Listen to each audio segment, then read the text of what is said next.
Assalamualaikum warahmatullahi wabarakatuh.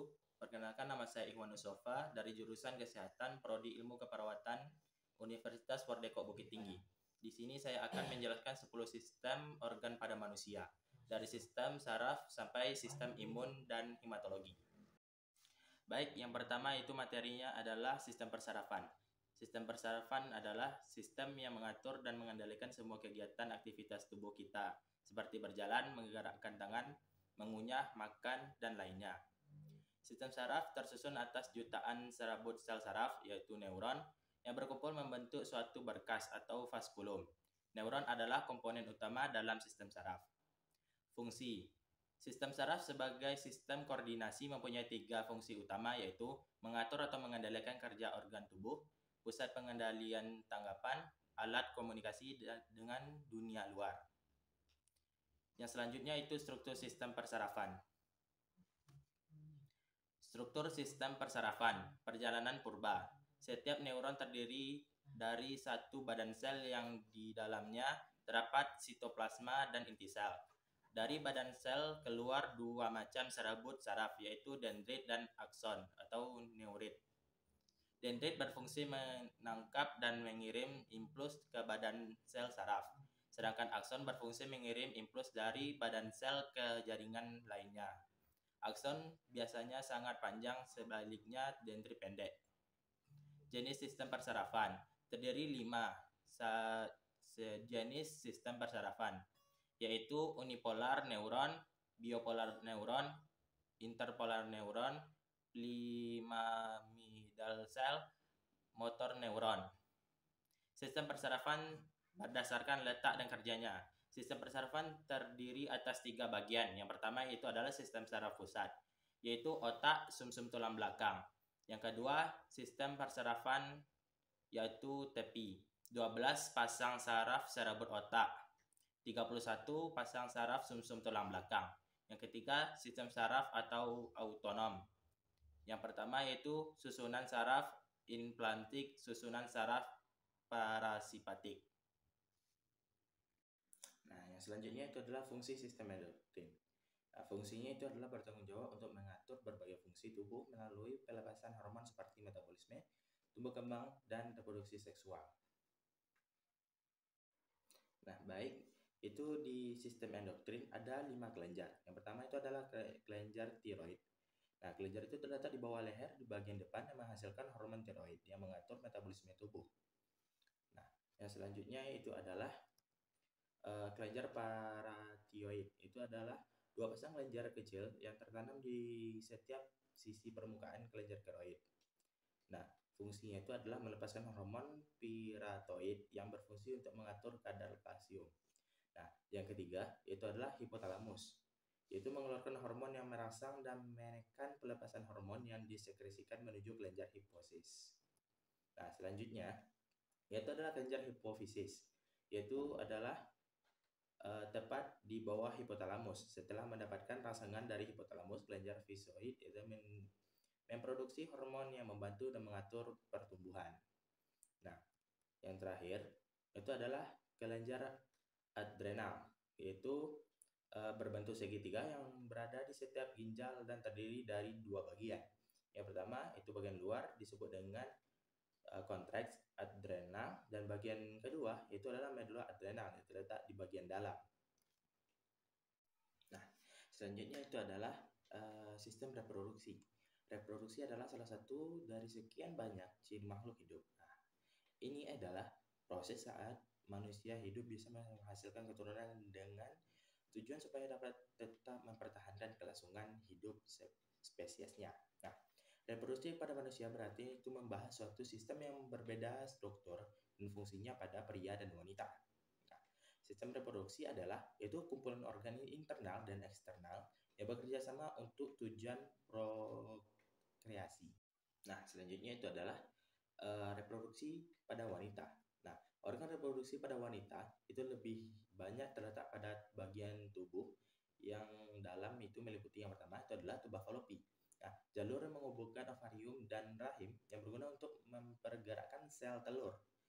Nah, bentuk dari tuba falopi itu menyerupai tabung kecil yang nempel di bagian atas rahim. Nah, Yang kedua, itu adalah ovarium, sebuah kelenjar dengan fungsi untuk menghasilkan sel telur dan hormon progesteron dan hormon estrogen. Nah, organ ini itu berbentuk oval kecil dan terletak di dua sisi rahim. Nah, selanjutnya itu adalah reproduksi pada pria. Nah, itu memiliki struktur eksternal yang meliputi pertama itu adalah penis, itu adalah organ vital yang digunakan untuk berhubungan intim. Nah, sperma dapat keluar melalui saluran di dalam penis ketika sudah mencapai orgasmenya. Nah, skrotum, nah itu kantong kulit yang menggantung di pangkal penis. Nah, skrotum itu berfungsi untuk melindungi testis saraf seperti pembuluh darah.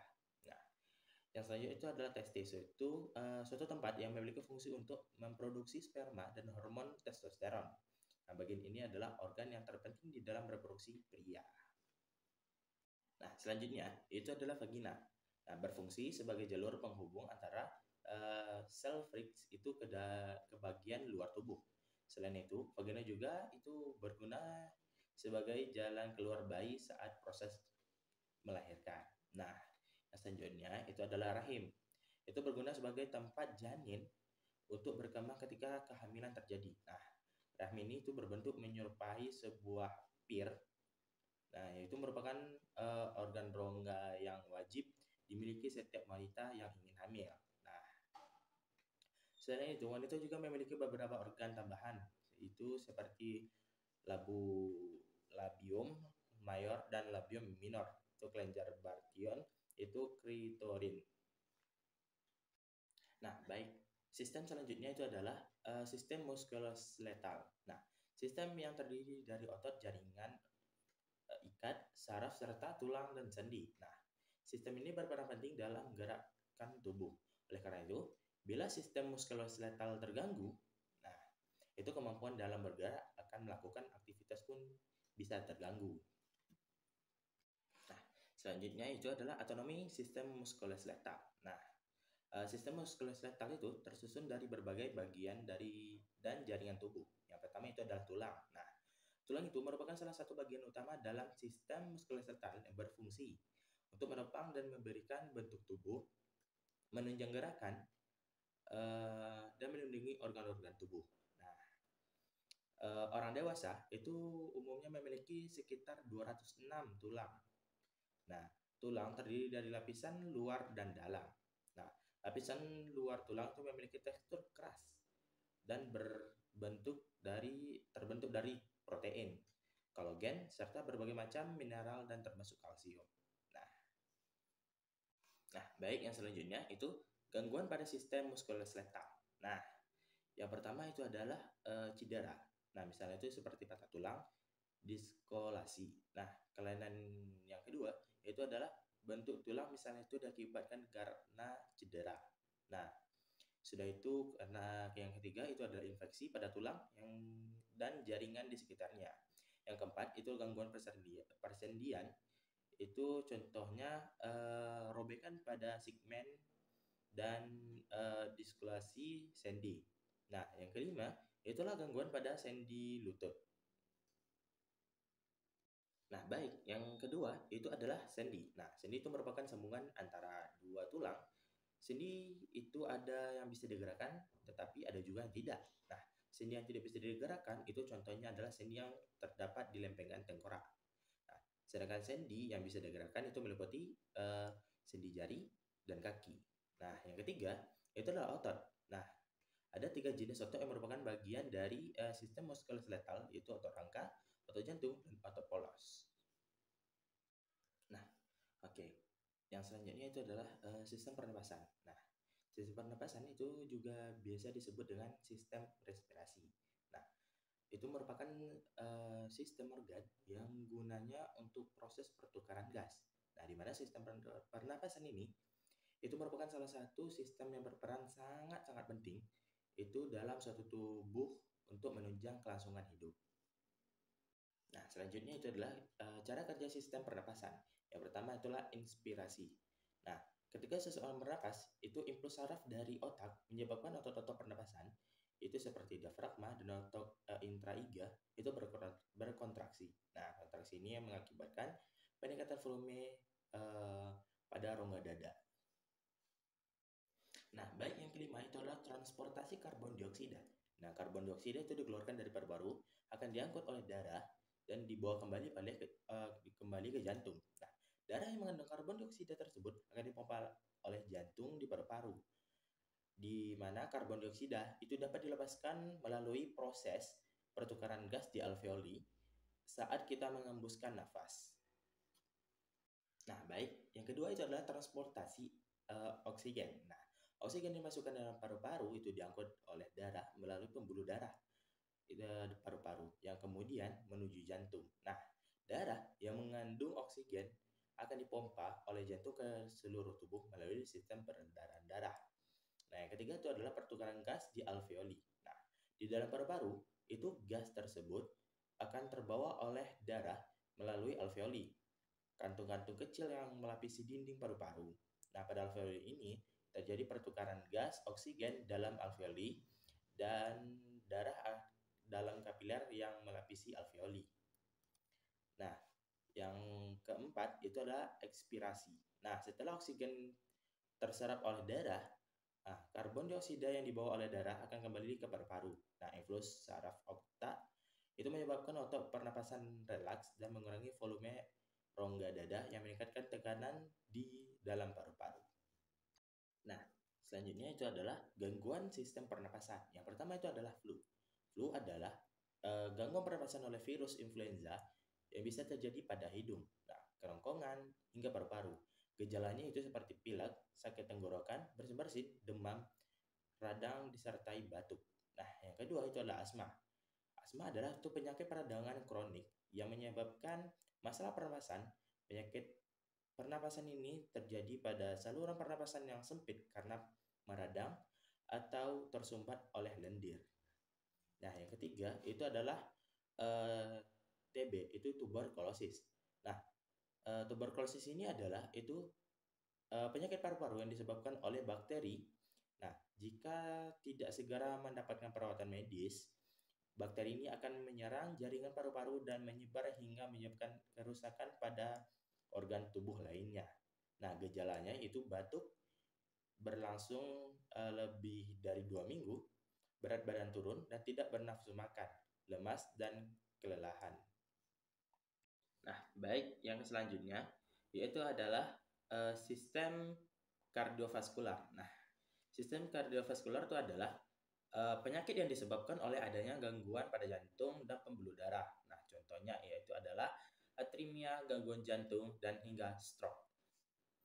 Nah, baik, selanjutnya itu adalah fungsi utama dari sistem ini itu mengangkut nutrisi dan darah yang mengandung banyak oksigen menuju seluruh tubuh serta membawa darah teroksigenisasi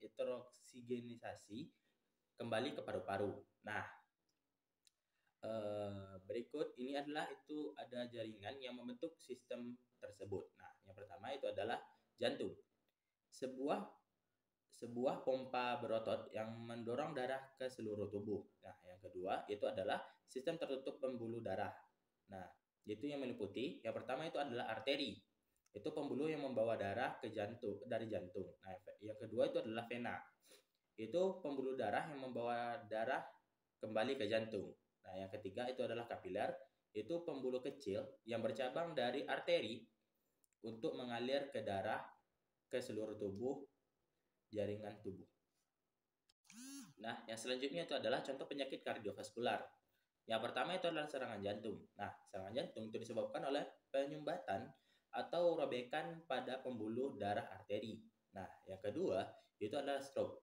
Nah, stroke adalah kondisi di mana suplai darah di bagian otak terputus. Nah, kurangnya pasokan darah ini memicu kematian sel-sel otak. Nah, terdapat 2 jenis stroke yang berbeda, yaitu adalah ischemic dan stroke hemorrhagic. Oke, yang ketujuh yaitu adalah sistem pencernaan terdiri dari yang pertama itu adalah mulut dan lidah. Mulut merupakan organ pencernaan yang pertama bertugas dalam proses pencernaan makanan. Fungsi utama mulut adalah untuk menghancurkan makanan sehingga ukurannya cukup kecil untuk dapat ditelan ke dalam perut. Mulut dapat menghaluskan makanan karena di dalam mulut terdapat gigi dan lidah. Gigi berfungsi menghancurkan makanan. Adapun fungsi lidah yaitu adalah membolak-balikkan makanan sehingga semua makanan dihancurkan secara merata. Selain itu, lidah berfungsi membantu menelan makanan. Gigi dan lidah termasuk alat proses pencernaan secara mekanis. Selain mencerna makanan secara mekanis, di mulut juga terjadi pencernaan secara kimiawi. Pencernaan secara kimiawi memungkinkan karena kelenjar air mulut menghasilkan ludah yang mengeluarkan air lendir dan enzim petialin. Air dan lendir berguna untuk melumasi rongga mulut dan membantu proses penelanan. Adapun enzim petialin mengubah amilo menjadi karbodioksida yang lebih sederhana, yaitu maltosa. Baik, yang selanjutnya itu adalah lambung. Lambung merupakan alat pencernaan yang berbentuk kantong. Dinding lambung tersusun atas otot-otot yang memanjang, melingkar, dan menyerong. Hal ini memungkinkan makanan yang masuk ke dalam lambung dibolak-balik dan diremas lagi sehingga menjadi lebih halus. Makanan yang dikunyah di mulut berlulah cukup halus. Oleh karena itu, perlu dihaluskan lagi di lambung, agar lambung kamu tidak bekerja tidak terlalu berat. Sebaiknya kamu mengunyah makanan sampai halus benar sebelum menelannya. Selanjutnya itu adalah usus halus. Lambung melepaskan makanan ke dalam usus 12 jari, yang merupakan bagian pertama dari usus halus. Makanan masuk ke dalam duodenum melalui sphincter pleurosus yang jumlah yang bisa dicerna oleh usus halus. Jika penuh, duodenum akan mengirim sinyal kepada lambung yang berhenti mengalirkan makanan. Yang kedua itu adalah anabolisme. Seperti yang telah dijabarkan di atas, bahwa anabolisme merupakan suatu proses pembentukan yang berkembangkan dengan proses katabolisme. Pada proses ini, memerlukan suatu energi yang dapat berupa energi kimia dan dapat pula berupa energi cahaya. Energi ini nantinya dibutuhkan untuk mengikat berbagai senyawa yang sederhana agar dapat membentuk suatu senyawa yang kompleks. Anabolisme memiliki 3 tahap, yaitu yang pertama, produksi monokadira, asam amino, dan nukleosida. Yang kedua itu adalah monasakarida. Adalah kata yang berawal dari Yunani memiliki arti gula, sehingga diartikan sebagai senyawa karbohidrat yang paling sederhana. Yang ketiga itu adalah ATP, digunakan sebagai energi dalam mengubah asam amino. Yang keempat itulah asam amino, monoksida dan nukleosida reaktif diubah menjadi nukleosida kompleks. Baik, selanjutnya itu adalah metabolisme. Metabolisme adalah suatu proses kompleks perubahan makanan menjadi energi dan panas melalui proses fisika dan kimia. Berupa proses pembentukan dan penguraian zat dalam tubuh organisme untuk kelangsungan hidupnya. Yang pertama itu adalah katabolisme. Katabolisme memiliki 2 fungsi. Yang pertama sebagai penyedia bahan baku suatu proses sintetis yang dilakukan oleh molekul lain. Fungsi katabolisme yang kedua ada yaitu sebagai penyedia energi yang akan diperlukan oleh aktivitas sel yang berlangsung. Reaksi yang terjadi pada proses katabolisme yaitu adalah reaksi oksidasi yang merupakan energi bebas dan bentuknya bantuan enzim. Pada proses katabolisme terjadi 4 tahap, yaitu tahap glikolisis, dekarboksilasi, oksidatif, siklus asam sitrat, dan transport elektron. Selanjutnya itu adalah lapisan ginjal, korteks atau luar, medula atau tengah, pelvis atau dalam, permukaan anterior atau posterior, kutub bawah dan atas, pinggir lateral, konvers dan pinggir medial, itu konkav atau ada hilus. Melalui hilus masuk arteri dan vena renalis, saraf dan getah bening. Ginjal terdiri dari nama tubulus, mikrokopis atau nefron. Yang selanjutnya itu adalah ureter. Terdapat 2 ureter, berupa bagian pipa saluran yang menghubungkan ginjal dengan fasila urinaria. Yang kedua itulah dinding luar jaringan morus, bagian tengah serat-serat halus, bagian dalam membran muskola. Yang selanjutnya itu adalah fisiologi ureter, menyalurkan urin dari ginjal ke VIU. Ureter memasuki dinding VIU secara serong. SHG seketika VIU terisi, urin tidak kembali. Yang kedua, fungsi non-ekskresi, menghasilkan renin atau tekanan darah, menghasilkan eritrotin, metabolisme vitamin D, menghasilkan prostaglandin, regulasi filtrasi glomerulus, menghasilkan renin, vasokonstriksi dan vasolidasi.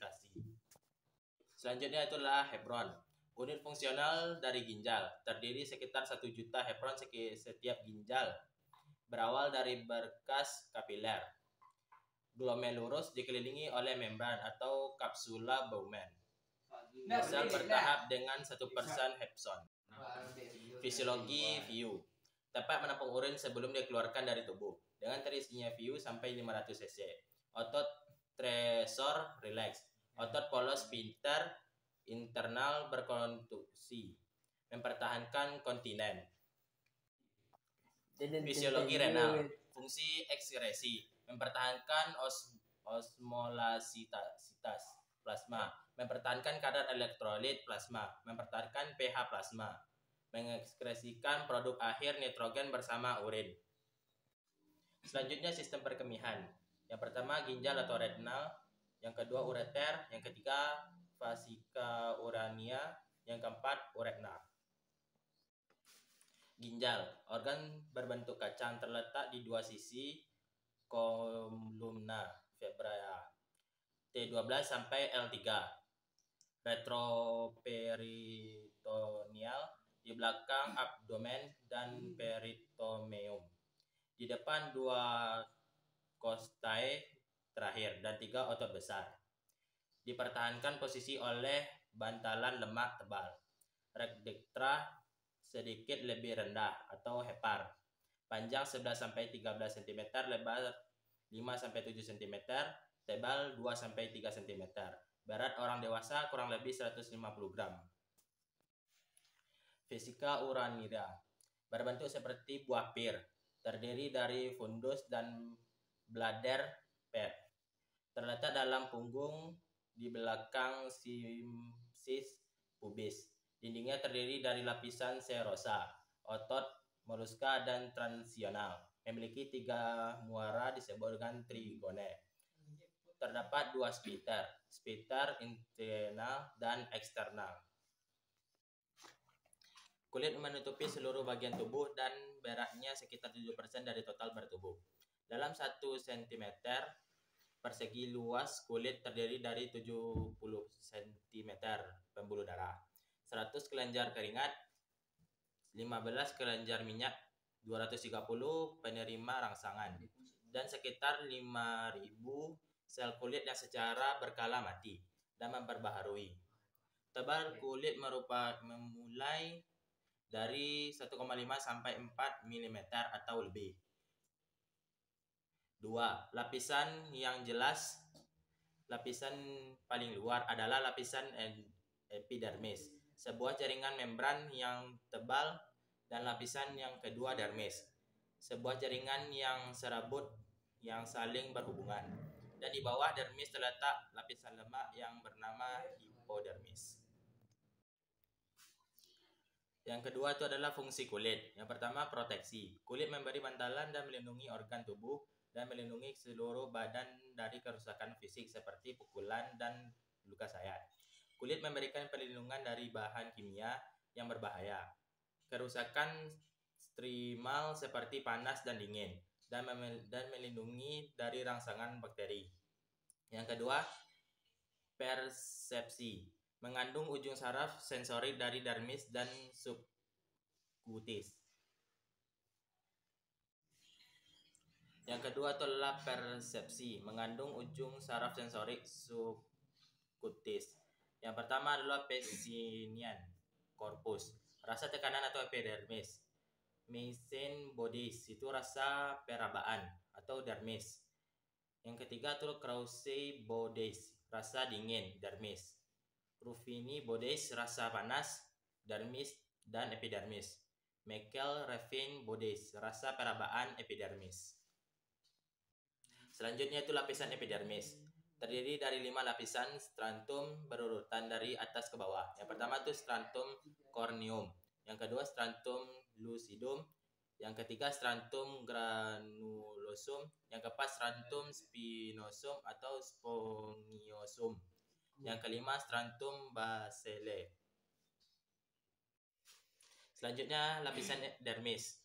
Lapisan di bawah epidermis yang lebih tebal dari epidermis. Lapisan ini terdiri atas lapisan elastis dan fibrosa padat dengan elemen-elemen seluler dan folikel rambut.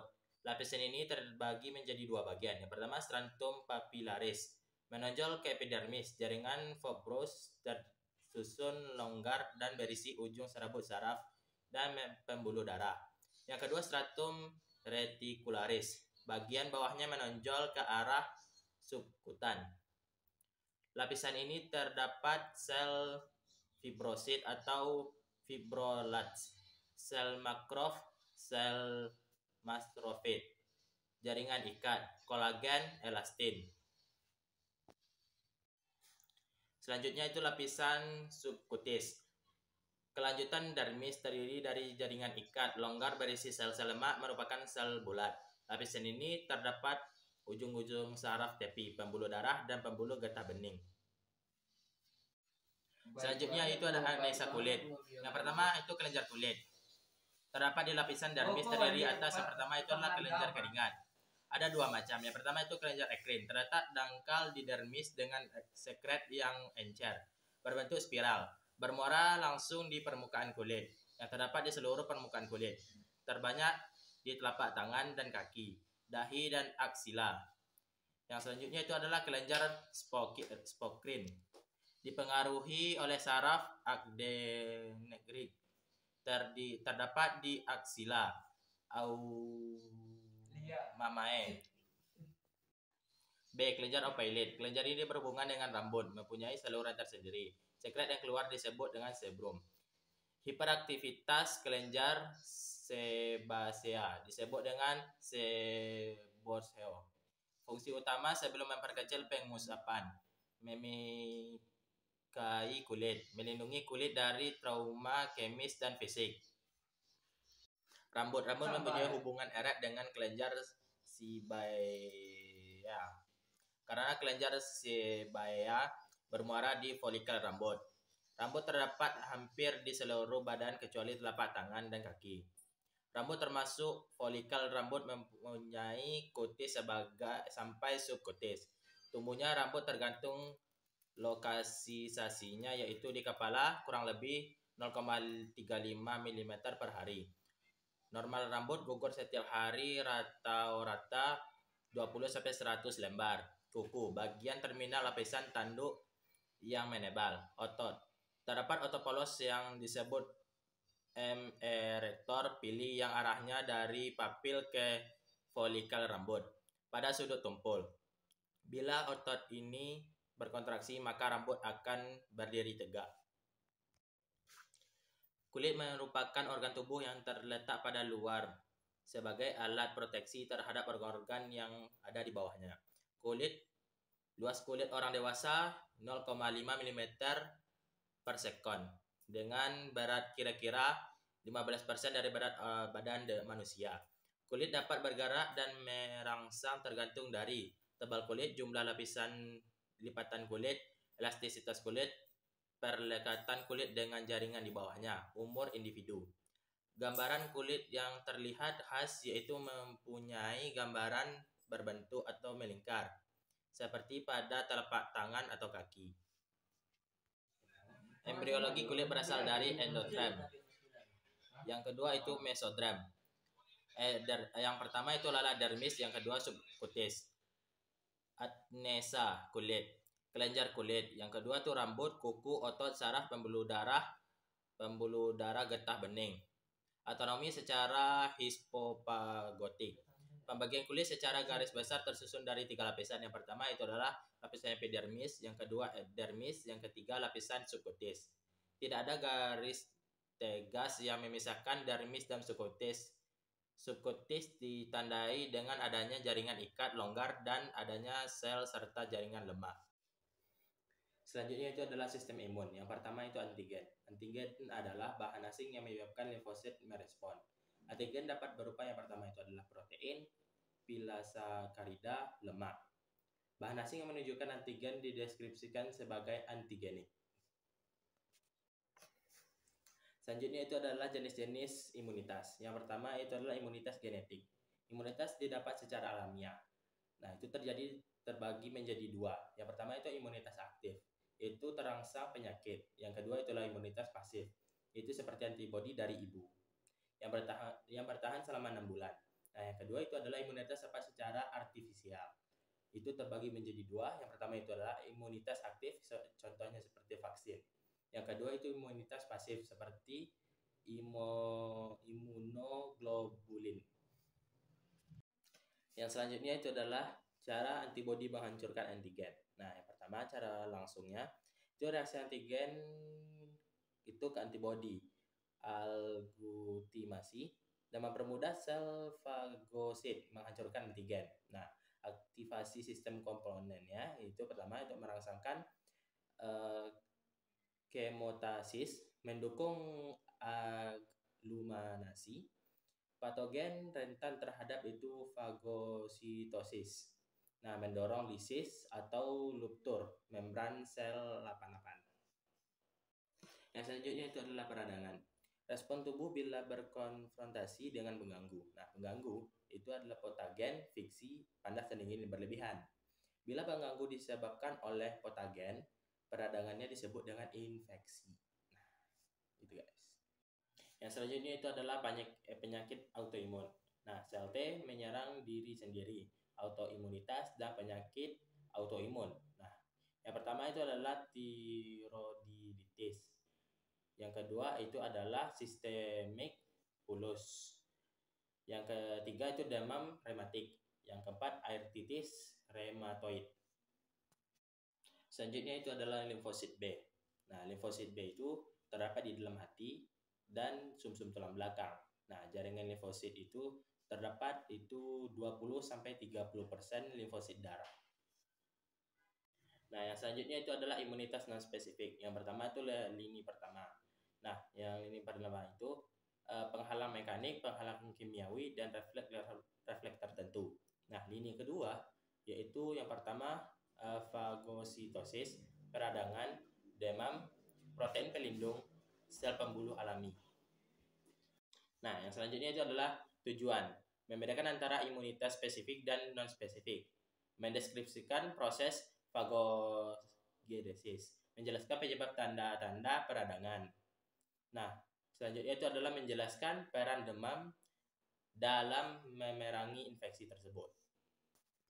Yang selanjutnya itu adalah fagositosis. Nah, definisinya proses pencernaan yang menghancurkan patogen atau benda asing lain.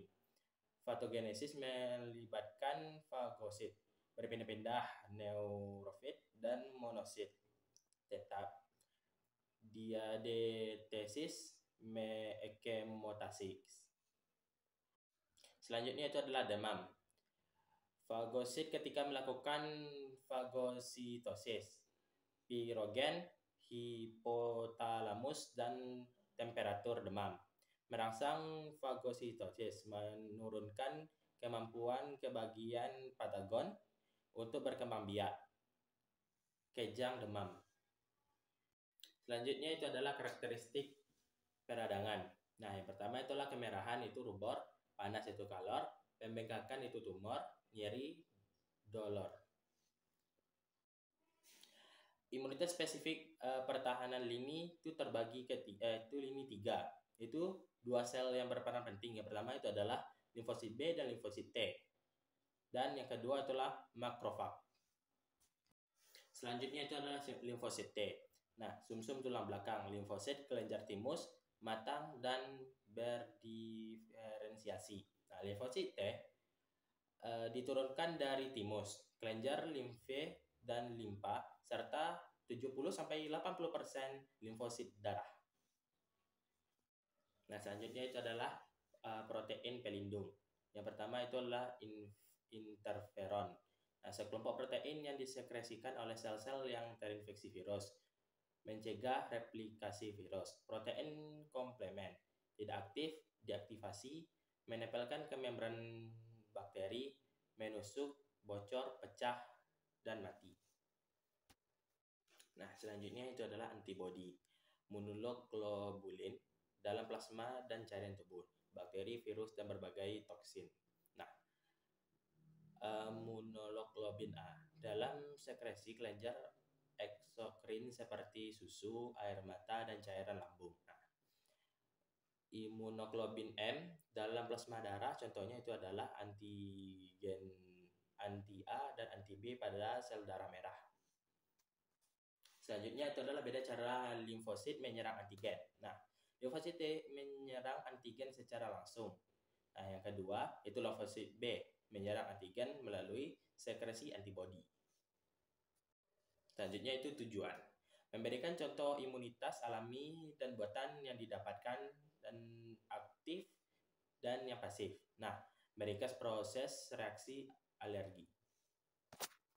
Selanjutnya yaitu adalah reaksi alergi. Nah, reaksi alergi tertunda itu selama 48 jam. Nah, dermatitis kontrak itu seperti deterjen, sabun, dan kosmetik. Nah, reaksi alergi segera itu reaksi hipersensitivitas segera.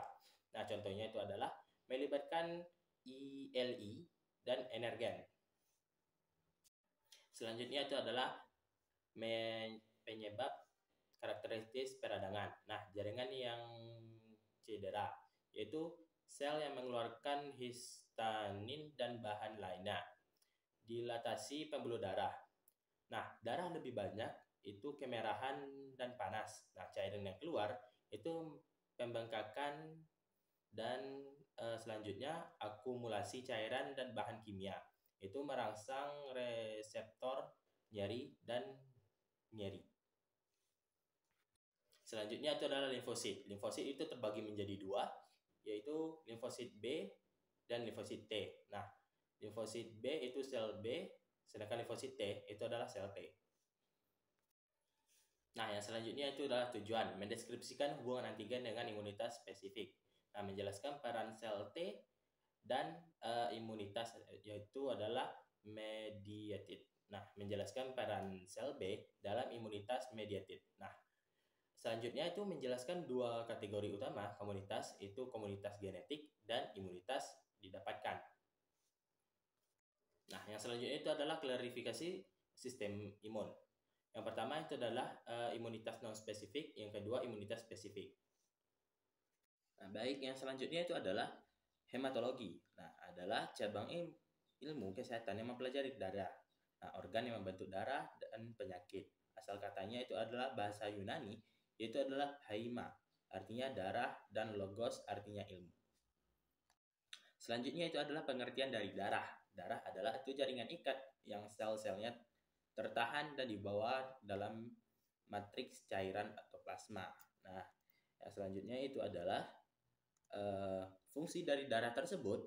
Itu ada yang pertama sebagai termoregulasi, yang kedua itu adalah homeostasis, yang ketiga itu imunologi, mengatur tekanan osmotik dan transportasi. Nah, yang selanjutnya itu adalah struktur darah pada manusia. Nah, yang pertama itu adalah air, itu lebih kurang 91%. Nah, yang kedua itu protein, lebih kurang itu 3%. Yang ketiga itu adalah mineral, lebih kurang 0,9%. Nah, yang keempat itu adalah bahan organik, yaitu 0,1%.